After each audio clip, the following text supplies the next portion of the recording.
Hello and welcome to KSGIndia.com. Essential Commodities Bill 2020. Parliament on September 22, 2020 passed a bill to remove cereals, pulses, oilseeds, edible oils, onions and potatoes from the list of essential commodities. The Essential Commodities Bill, which was approved by the lower house on September 15th, was approved via a voice vote in Rajya Sabha. The bill replaces an ordinance promulgated in June. The bill is also aimed at removing fears of private investors of excessive regulatory interference in the business operations. The freedom to produce, hold, move, distribute, and supply will lead to harnessing economies of scale and attract private sector foreign direct investment into the agriculture sector, the government had said earlier. The stock limit conditions imposed through the law were hindering investment in the agricultural infrastructure.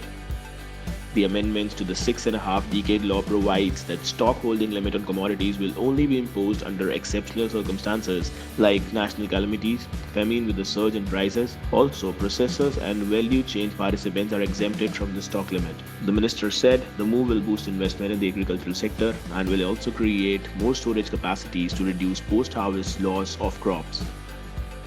This amendment is in the favor of both farmers and consumers. The changes in the 1955 law is an important step by the government to achieve its targets of doubling farmers' income and also for ease of doing business. The Essential Commodities Act was brought when the country was not self-sufficient in the food grains production, but now the situation has changed. Therefore, the amendment was required. While India has become surplus in most agri-commodities, farmers have been unable to get better prices due to lack of investment in the cold storage, warehouses, processing and export. Farmers suffer huge losses when there are bumper harvests, especially of perishable commodities. So ladies and gentlemen, that's it for today. Thank you for watching KSGIndia.com. Stay tuned for more updated and informative videos. Thank you.